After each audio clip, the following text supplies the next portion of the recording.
Effortless. Make it easier to do what matters most, by Greg McKeown.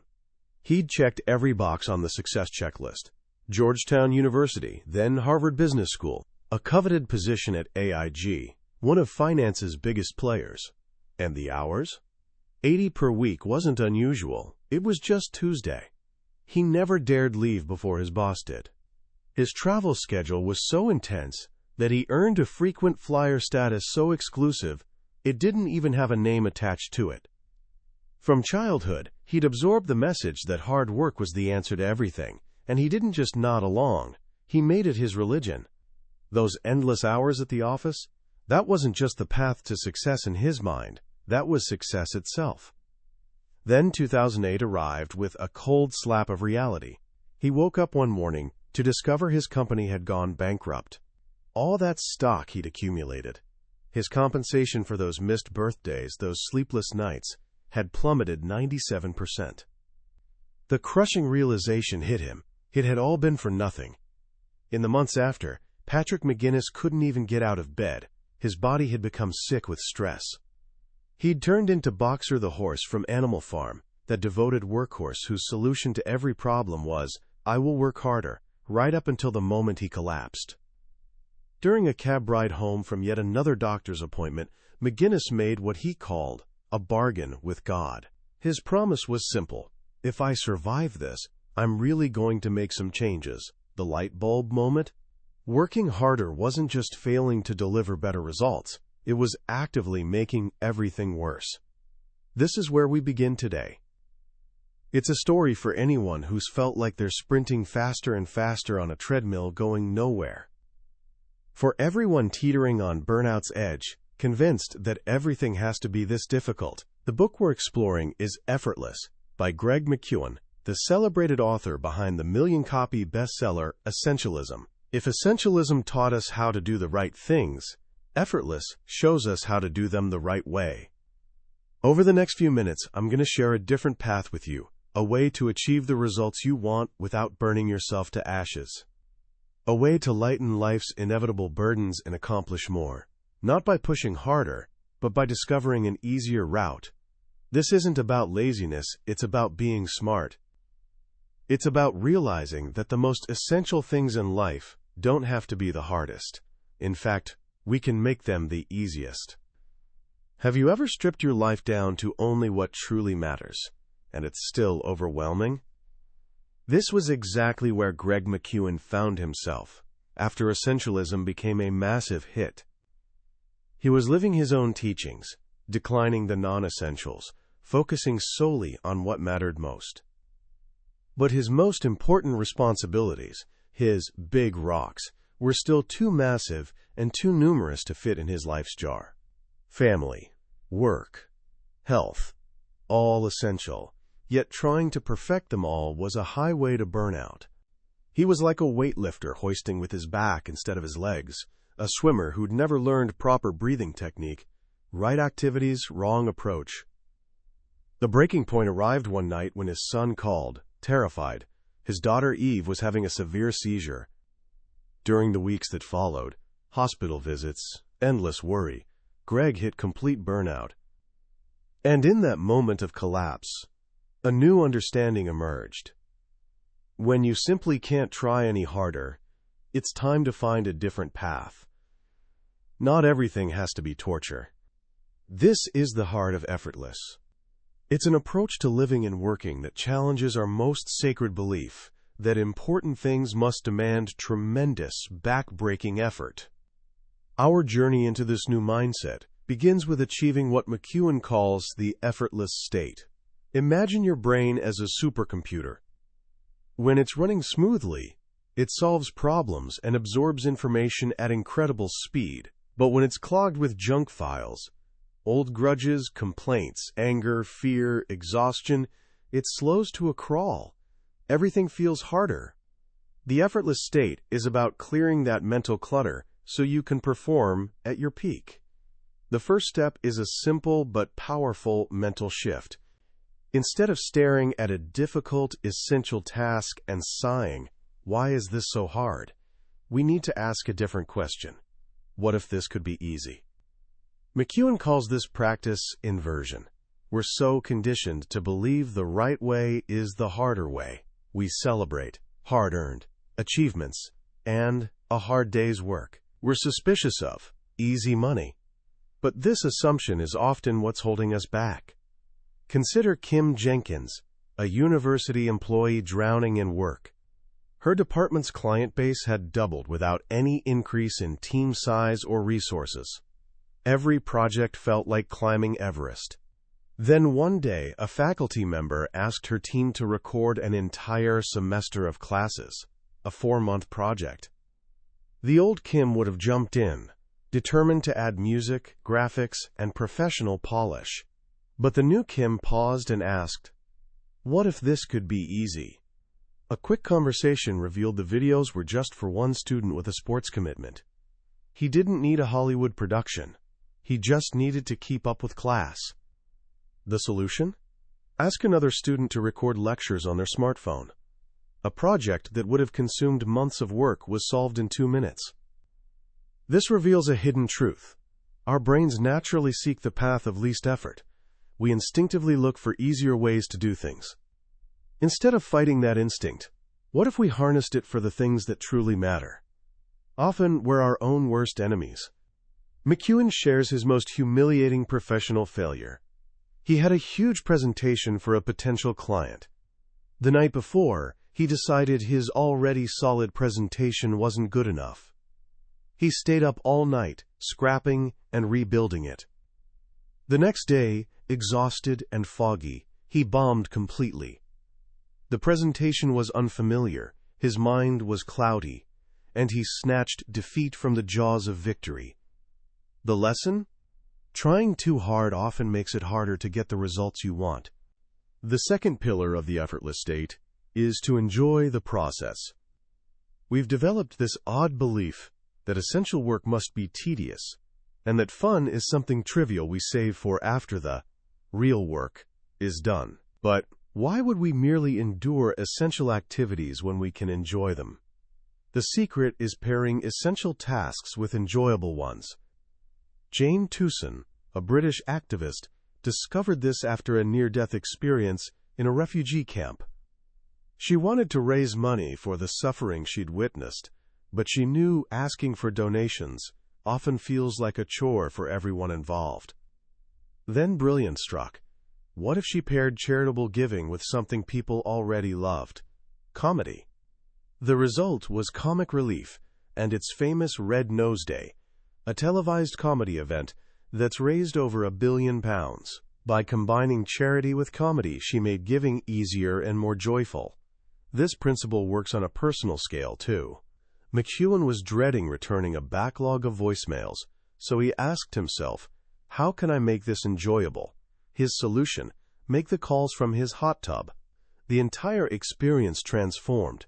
He was in a fantastic mood, his clients laughed, and when he finished, he almost wished for more calls to make. His family used this same strategy to solve the nightly kitchen cleanup battle. After dinner, the kids would vanish like ninjas. It was exhausting for everyone. Then they reimagined it. They cranked up a Disney Classics playlist, turned up the volume, and transformed cleanup into a karaoke party. Suddenly, everyone was laughing, dancing, and singing while getting the work done. The drudgery evaporated. By attaching small fragments of wonder to mundane tasks, we stop waiting for some distant day when we can finally relax and be happy. That day becomes today. The third step to the effortless state is to release. Our minds are often cluttered with what McKeown calls stormtroopers. Outdated ideas, old grudges, and pointless regrets that occupy mental real estate rent-free, slowing us down. He shares a funny story about his childhood dream of owning an authentic stormtrooper costume. Decades later, as an adult, he finally tried one on in a store and had a sudden realization. He didn't actually want it at all. The idea had been planted in his brain long ago and had been consuming mental space ever since. One of the most common stormtroopers is complaining. It's effortless to do, but toxic. It keeps us fixated on what we lack. The antidote is gratitude. When you focus on what you're thankful for, it instantly shifts your mindset from lack to abundance. The more you complain, the more you find to complain about. But the more grateful you are, the more you have to be grateful for. A simple practice. After I complain, I'll say something I'm thankful for. Releasing also means letting go of grudges. A grudge is a heavy burden we choose to carry. McKeown shares the breathtaking story of Chris Williams. In 2007, his car was hit by a teenage driver. His wife, their unborn baby, and 2 of his children were killed. In that unimaginable moment of grief and horror, sitting amid the wreckage, he saw 2 possible futures. One was a life consumed by rage and bitterness. The other was a life free from that burden, where he could be present for his surviving sons. Right there at the scene, he chose to forgive. If he could release a grudge of that magnitude, surely we can let go of the smaller ones weighing us down. The 4th element of the effortless state is rest. In our always-on culture, we see rest as weakness and burnout as a badge of honor. But this is a dangerous illusion. Joe Madden, the famous baseball manager, discovered that peak performance requires rest. During the grueling 162-game season, he instituted American Legion Week.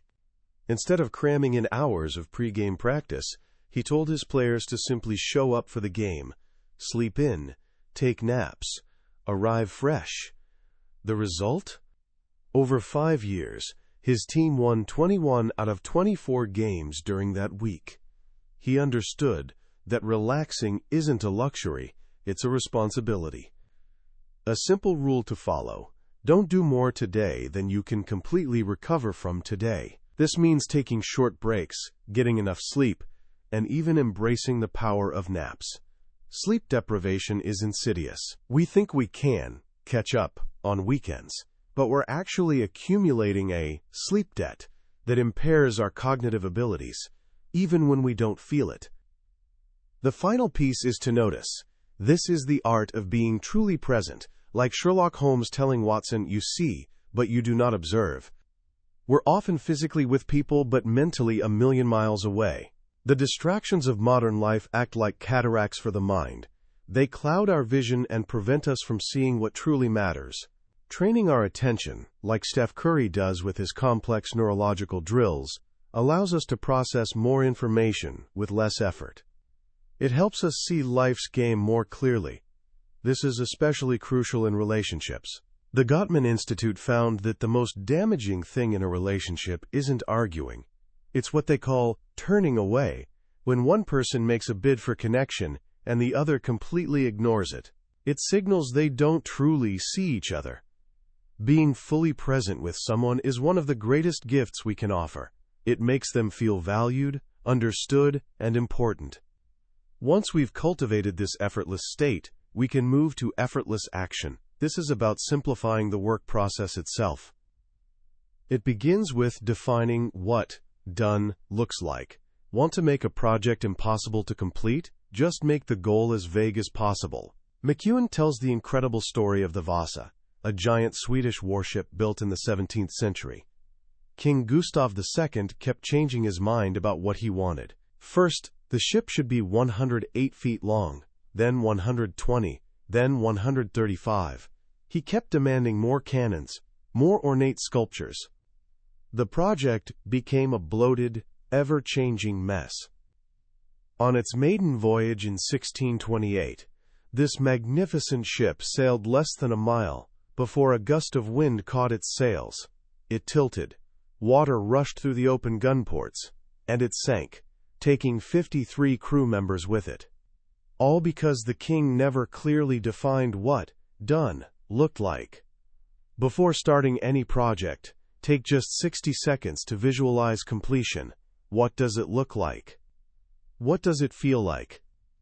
Having a clear finish line helps you start and tells you when to stop, so you don't get trapped in the law of diminishing returns, tinkering endlessly long after the real work is finished.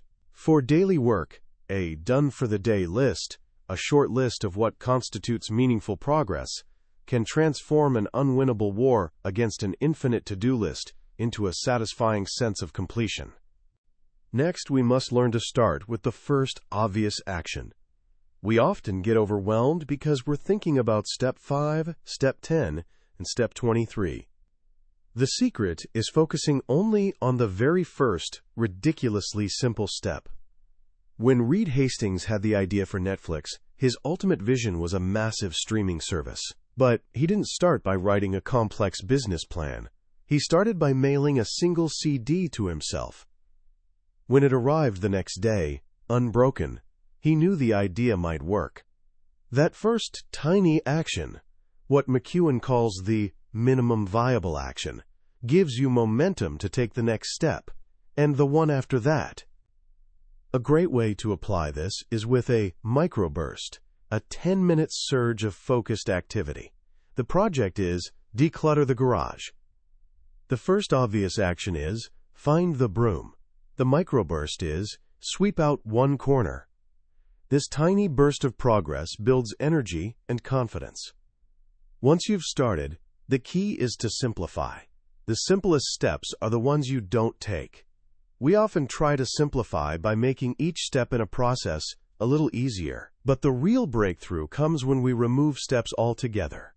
When Amazon was young, its checkout process was a long series of clicks. One page for your name, click. Another for your address, click. City, zip code, credit card, click, click, click.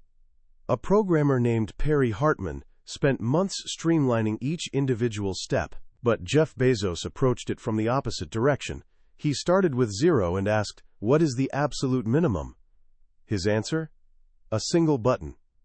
That idea became Amazon's patented one-click ordering, an innovation worth billions. Steve Jobs used the same start with 0 philosophy. When his team presented their design for the iDVD application, he walked to a whiteboard, drew a rectangle, and said, "Here's the new application. It's got one window. You drag your video in, you click the button that says burn, that's it." He didn't start with a complex product and pare it down. He started with the simplest possible solution and only added what was absolutely essential. As we work, it's crucial to make progress by having the courage to be rubbish. We often get stuck because we're afraid of imperfection. We see a beautiful finished product and imagine it started that way, but the opposite is true. Ed Catmull, former Pixar chief, says every one of their stories starts as an ugly baby, awkward, unformed, incomplete. Their job is creating a culture that protects those ugly babies, because they know there would be no Toy Story without hundreds of awful ideas along the way. Paul McCready understood this when pursuing the Creamer Prize for human-powered flight.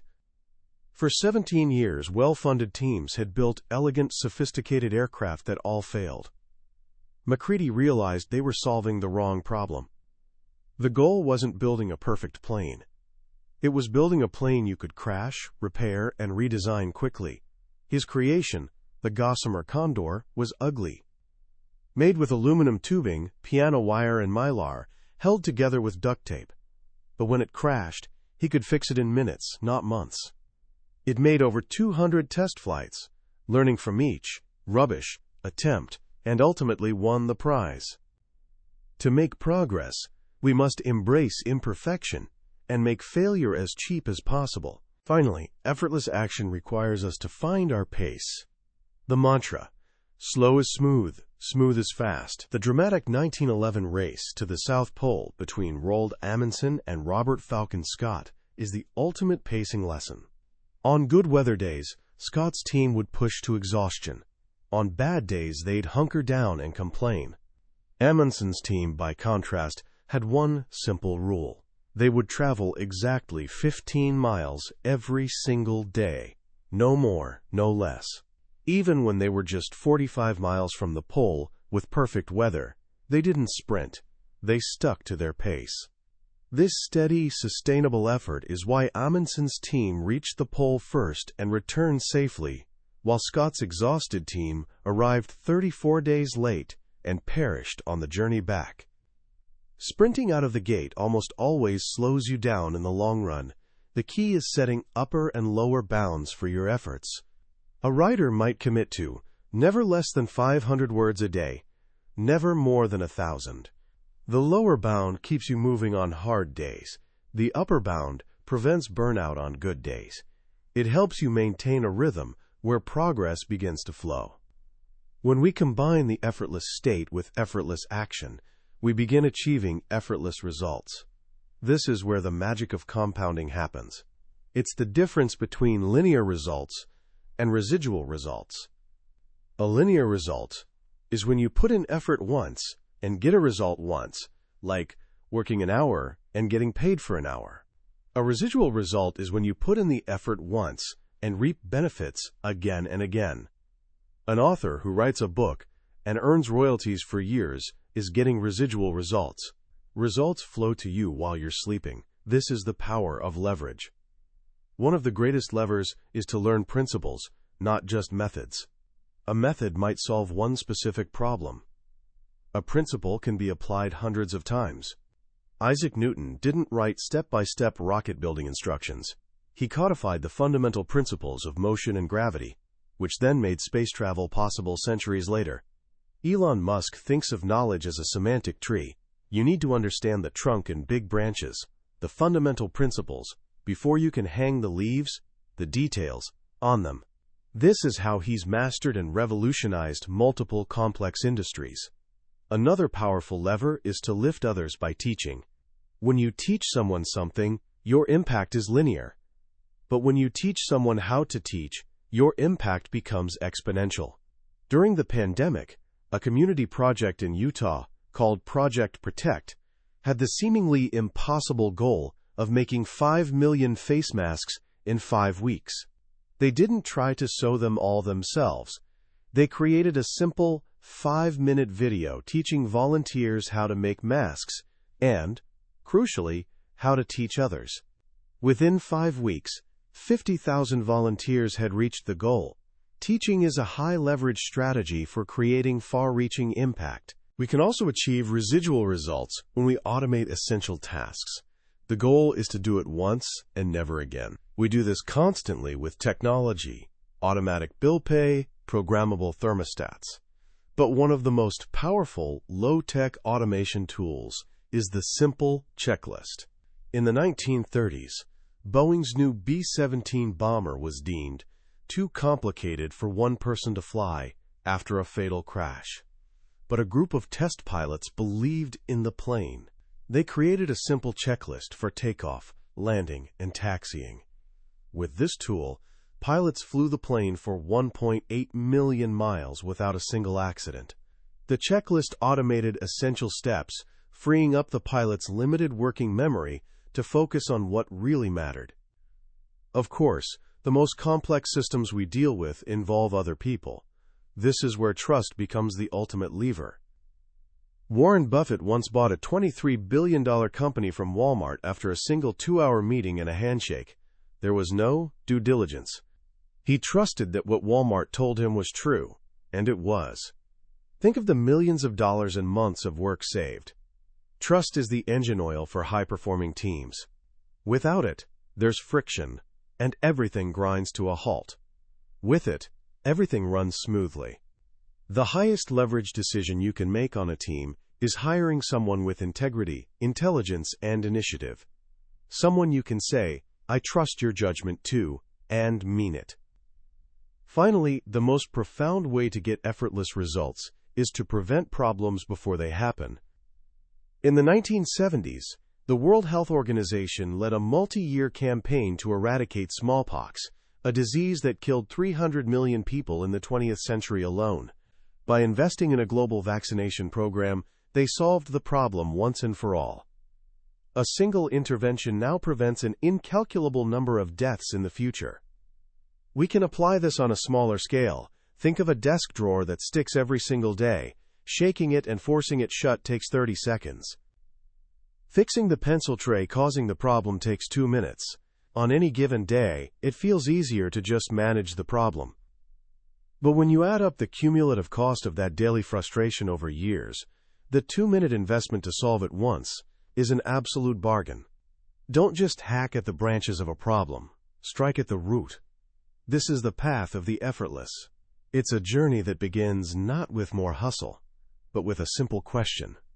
A question that clears away mental clutter, simplifies our actions, and compounds our results, allowing us to make our highest contribution to the things that truly matter. As we wrap up our journey through Greg McKeown's Effortless, it's worth pausing to reflect on the quiet revolution this book proposes. We live in a world that shouts about hustle, that wears burnout like a medal, and that insists the only path to achievement is through grinding, relentless, often painful effort. Effortless doesn't just challenge this idea. It offers a gentle, yet powerful alternative. The most profound lesson, for me, is the distinction between what is easy and what is essential. Our culture has created a false link between difficulty and importance. We've been taught that if something is truly valuable, it must be hard. What McKeown so brilliantly does is sever that link. He shows us that effortless doesn't mean lazy or trivial. It means unburdened, untangled, and unimpeded. It's about removing the unnecessary friction that we and the systems around us add to our most important work. The book's structure itself is a masterclass in this philosophy. It starts with the internal state, moves to external action, and finishes with compounding results. This progression is so logical, so intuitive. You can't achieve effortless action if you're in a state of mental chaos. You can't achieve effortless results if your actions are complicated and unsustainable. It all begins inside, with the permission we give ourselves to find an easier way. The story that will stay with me longest is from the book's conclusion. After everything his family endured with his daughter Eve's mysterious illness, the fear, the uncertainty, the endless doctor visits, they faced a choice. They could attack the problem with frantic superhuman effort, burning themselves out in a desperate search for answers. Or they could choose a lighter path. A path of singing around the piano, taking walks, telling stories, and being grateful. A path that would sustain them for the long, uncertain journey ahead. They chose the lighter path, and in that choice lies the entire soul of this book. Life will present us with challenges that are inherently hard. Our job is not to add our own self-imposed weight to those burdens. So how can you start living more effortlessly today? Here are 3 simple actions you can take right now. First, solve one recurring annoyance for good. Is there a squeaky door, a messy drawer, a slow computer startup, or a subscription you keep meaning to cancel? Pick one. Spend the 5 or 10 minutes it takes to fix it permanently. Experience the small but profound relief of removing a piece of friction from your life forever. Second, ask the question. Look at your to-do list and pick the one task you're dreading most. Before you start, close your eyes for just 10 seconds and genuinely ask yourself, what if this could be easy? Don't rush to an answer. Just let the question open up possibilities. You might be surprised by the simpler, more direct path that reveals itself. Third, pair a chore with a joy. What's one essential thing you have to do today that you don't particularly enjoy? Cleaning, exercising, commuting, running errands. Pair it with something you genuinely love. Listen to your favorite album while doing dishes. Call a friend you miss while on the treadmill. Save the latest episode of a podcast you love only for your commute. Don't just reward yourself after the task, make the task itself rewarding. That was a summary of Effortless by Greg McKeown. We've covered the core ideas today, but a summary is like looking at a map of a beautiful country. It shows you the layout, but it can't replicate the experience of actually walking the trails, breathing the air, and meeting the people. The real wisdom in this book is found in the quiet moments of reading, when one of McKeown's stories connects with a struggle in your own life. This summary is your map, designed to help you decide if this journey is one you want to take. If anything we've talked about has sparked something in you, I encourage you to pick up a copy. Reading it isn't just about learning a new productivity trick. It's about giving yourself permission to live a lighter, more meaningful life. A link to the book is in the description below. Also, if you found this summary valuable, please take a moment to click that like button and subscribe to the channel. It helps us reach more curious minds like yours, and it ensures you won't miss our next deep dive into another life-changing book. Let's keep growing together.